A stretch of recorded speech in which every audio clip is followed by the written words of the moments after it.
आहे 5 फेब्रुवारी 2026 आणि वार आहे गुरुवार. बघा, गुरुवारी आलेले आहे संकष्टी चतुर्थी आणि संकष्टी चतुर्थी दिवशी आपल्याला महत्त्वाची सेवा करायची आहे. तर ती सेवा आपल्याला का करायची आहे, तर आपल्याला मनासारखी नोकरी मिळावी किंवा आपण हाती घेतलेल्या कामामध्ये आपल्याला यश यावं, यासाठी नोकरीविषयी तुमच्या ज्या पण अडचणी, ज्या पण समस्या असतील त्याविषयी तुम्हाला उद्या चतुर्थी दिवशी या सेवा करायच्या आहेत. तर त्या सेवा कोणत्या, या सर्व विषयी माहिती तुम्हाला आजच्या व्हिडिओमध्ये मिळेल. तर तुम्ही हा व्हिडिओ कुठेही स्किप न करता व्हिडिओ शेवटपर्यंत बघा. तुम्ही जर माझ्या चॅनलवर नवीन असाल तर चॅनलला लाईक करा, शेअर करा आणि नक्की सबस्क्राईब करा. चला तर आता व्हिडिओला सुरुवात करूया. सर्व स्वामी सेवेकरांना श्री स्वामी समर्थ. तर तुमचं प्रियालयस या चॅनलमध्ये अगदी मनापासून स्वागत आहे. गुरुवारी संकष्टी चतुर्थी आलेली आहे आणि संकष्टी चतुर्थी गुरुवारी आलेली आहे म्हटल्यानंतर सर्व गणेश भक्तांसाठी आणि सर्व स्वामी भक्तांसाठी खूप आणि खूप महत्त्वाचा दिवस आहे. तर त्या दिवशीच आपल्याला गणपती बाप्पांची सेवा करायची आहे. तर आजच्या व्हिडिओमार्फत मी तुम्हाला ज्या सेवा सांगणार आहे ना, त्या सेवा नोकरीविषयी तुम्हाला ज्या काही अडचणी असतील किंवा नोकरीविषयी तुम्हाला ज्या समस्या असतील किंवा एखाद्या ठिकाणी तुम्हाला नोकरी मिळालेली आहे पण तरीसुद्धा तुम्हाला तिथं उत्पन्न मनासारखं मिळत नाही किंवा मनासारखी नोकरीच तुम्हाला मिळत नाही, तुम्ही खूप प्रयत्न करता तरीसुद्धा तुम्हाला मनासारखी नोकरी मिळत नाही. काही वेळेला आपण आपल्या शिक्षणाप्रमाणे सुद्धा आपल्याला नोकरीही मिळत नसते. त्यामुळंच तुम्ही हाती घेतलेल्या कामामध्ये सुद्धा तुम्हाला यश यावं आणि मनासारखी नोकरी मिळावी, यासाठी आपल्याला संकष्टी दिवशी ह्या सेवा करायच्या आहेत. प्रथम तुम्हाला घरातल्या अगदी सोप्या ज्या सकाळच्या सेवा असतात त्या सर्व तुम्हाला मी सांगते. तर बघा, सकाळी आपण लवकर उठल्यानंतर महिलांची जी कामं असतात बघा, ती कामं महिलांनी करून घ्यायची आहेत. अशा विशेष दिवशी सुद्धा तुम्हाला जी महत्त्वाची कामं असतात ती आपल्याला दररोज नाही शक्य होत गडबडीमध्ये, तरीसुद्धा विशेष दिवशी तुम्ही महत्त्वाची कामं घरामध्ये नक्कीच करून घ्या. कारण त्या घरातल्या कर्त्या स्त्रीनं, म्हणजे जी त्या घराची जी महिला असते, सुवासिनी महिला असते, ती त्या घराची लक्ष्मी असते आणि तिनं केलेल्या अशा शुभ कामावरती त्या कुटुंबाची प्रगती अवलंबून असते. यासाठी आपल्याला इतर वेळेला जरी शक्य झालं नाही तर उद्या गुरुवार आहे, संकष्टी चतुर्थी आहे म्हटल्यानंतर आपल्याला आपल्या हुंबरट्याला हळदीचं लेपन हे नक्कीच करायचं आहे. आपल्या हुंबरट्याचं पूजन आपल्याला गुरुवारी करून घ्यायचं आहे. संकष्टी चतुर्थी दिवशी घरामध्ये सुद्धा स्वच्छता वगैरे सर्व करून घ्यायचं. त्यानंतर आपल्याला सकाळी आपल्या देवघरातली देवांची पूजा करायची. तर त्या दिवशी आपल्याला पंचामृताचा अभिषेक करूनच पूजेला सुरुवात करायची आहे. स्वामींची मूर्ती असेल तर स्वामींच्या मूर्तीवर आपल्याला पंचामृताचा अभिषेक करायचा आहे. अभिषेक करत असताना आपल्याला 16 वेळा श्री सुक्ताचं पठण करायचं आहे, 16 वेळा पुरुष सुक्ताचं पठण करायचं आहे. 16 वेळा जरी शक्य झालं नाही तरी एक वेळा जरी तुम्ही केलं तरीसुद्धा चालू शकतं. त्यानंतर आता गणपती बाप्पांची मूर्ती आहे. आता गणपती बाप्पांची मूर्ती आहे म्हटल्यानंतर संकष्टी चतुर्थी आहे. संकष्टी चतुर्थी आहे म्हटल्यानंतर गणपती बाप्पांच्या मूर्तीवरती आपल्याला पंचामृताचा अभिषेक करत असताना मूर्तीवरती आपल्याला गणपती अथर्व शीर्षक ह्याचं 1 वेळा पठण करायचं आहे किंवा 11 वेळा पठण करायचं आहे. तुम्ही संकष्टी चतुर्दिवशी जेवढ्या जास्तीत जास्त प्रमाणात तुम्ही गणपती अथर्व शीर्षाचं पठण घरामध्ये करणार ना, तेवढ्या तुमच्या आयुष्यातील अडचणी, संकटे, समस्या नक्कीच दूर होणार. यासाठी अभिषेक करत असताना आपल्याला गणपती अथर्व शीर्षाचं पठण करत असतानाच अभिषेक करायचा. देवांना स्वच्छ वस्त्रानं पुसून घ्यायचं. जाग्यावरती देवघरामध्ये देव ठेवून घ्यायचे. स्वामींच्या मूर्ती असेल, स्वामींच्या मूर्तीला अष्टगंध लावायचा. हा आवडतं हिनात्र त्या दिवशी अर्पण करायचं. गुरुवार आहे आणि त्यानंतर आपल्याला करून घेतले, स्वामींचे पूजन करून घेतले. आता गणपती बाप्पांच्या मूर्तीला आपल्याला अष्टगंध अर्पण करायचं आहे. गणपती बाप्पांना आपल्याला अक्षदा व्हायच्या आहेत. त्यानंतर कापसात छोटंसं पौतं करून त्यांच्या गळ्यामध्ये अर्पण करायचं आहे. आणि आपल्याकडे जे जास्वंदीचं, गणपती बाप्पांच्या अतिशय आवडीचं फूल आहे बघा, जास्वंदीचं फूल, हे नक्की तुम्ही गणपती बाप्पांना अर्पण करा. नक्की तुम्हाला मार्केटमध्ये नक्की मिळून जाईल. जास्वंदीचं फूल जेवढं तुम्ही गणपती बाप्पांना अर्पण करतात तेवढे गणपती बाप्पा आपल्यावर प्रसन्न होतात. त्यांचा एक कृपाशीर्वाद आपल्यावर राहतो. त्यासाठी संकष्टी चतुर्दशी जेवढं शक्य होईल तेवढं तुम्ही गणपती बाप्पांच्या आवडीच्या वस्तू गणपती बाप्पांना अर्पण करा. जास्वंदीचं फूल अर्पण करायचं. आपल्याला 21 दुर्वांची 1 पेंडीसुद्धा गणपती बाप्पांना त्या दिवशी अर्पण करायची आहे.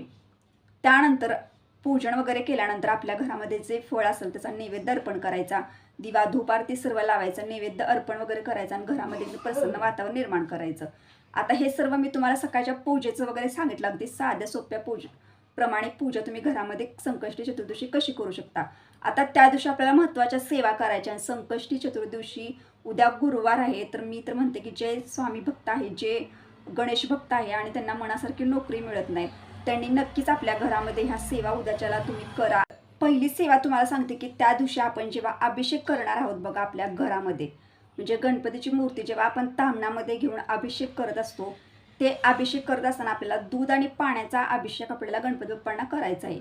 की यामुळे काय होईल तर तुमच्या आयुष्यातील जे नोकरीविषयी तुम्हाला अडथळे येतात, म्हणजे एखादी नोकरी तुम्हाला मिळते पण त्याच्यामध्ये काहीतरी प्रॉब्लेम येतो आणि पुन्हा ती नोकरी निघून जाते आपल्या हातातली, तर त्यासाठी तुम्हाला अशा पद्धतीने अभिषेक करायचा आहे. त्या दिवशी आपल्याला गणपती बाप्पांना न चुकता जास्वंदीचं लाल फूलसुद्धा अर्पण करायचं आहे. तुमच्या कामामधले जे पण अडथळे असतील किंवा मनासारखी नोकरी मिळत नाही, ह्यामध्ये काही संकट आहे किंवा काही समस्या निर्माण होते, ते सुद्धा दूर होईल. तर हे तुम्ही घरामध्ये करायचं आहे तुम्हाला. त्यानंतर करायचं आहे आणि एक फुल अर्पण करायचं आहे. त्यामुळं तुमच्या नोकरीच्या ज्या समस्या असतील त्या दूर होतील. दुसरी सेवा सांगते की त्या दिवशी आपल्याला घरामध्ये आपल्या देवघराजवळ बसायचं आहे. बसण्यासाठी आसन घ्यायचे. ही सेवा तुम्ही सकाळी सुद्धा करू शकता किंवा संध्याकाळी 5:30 वाजता सुद्धा घरामध्ये करू शकता. गणपती अथर्व शीर्षाचं आपल्याला 11 वेळा घरामध्ये पठण करायचं आहे. नित्यसेवेच्या पुस्तकामध्ये आहे, तुम्ही 11 वेळा गणपती अथर्व शीर्षाचं पठण करा, तुम्हाला मनासारखी नोकरी नक्कीच मिळेल.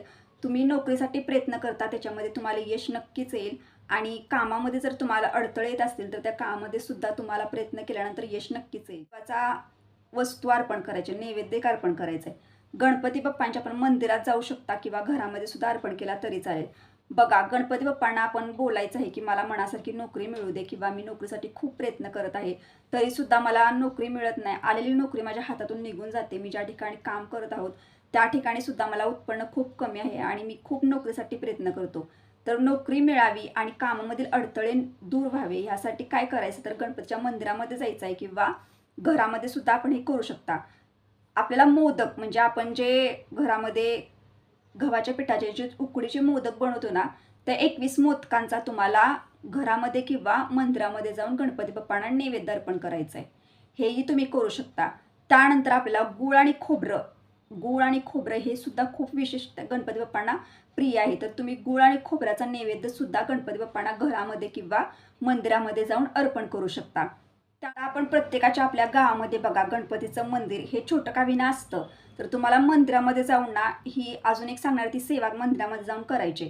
तर मंदिरामध्ये जाऊन आपल्याला काय करायचं, गणपती बाप्पांना एक जास्वंदीचं फूल अर्पण करायचं आहे. गणपती बाप्पांना आपल्याला एका दुर्व्याची पेंडी अर्पण करायची, म्हणजे 21 दुर्वांची एक पेंडी अर्पण करायची आहे. आणि त्यानंतर गणपती बाप्पांना लाल वस्त्र सुद्धा त्या दिवशी नक्कीच अर्पण करायचं आहे.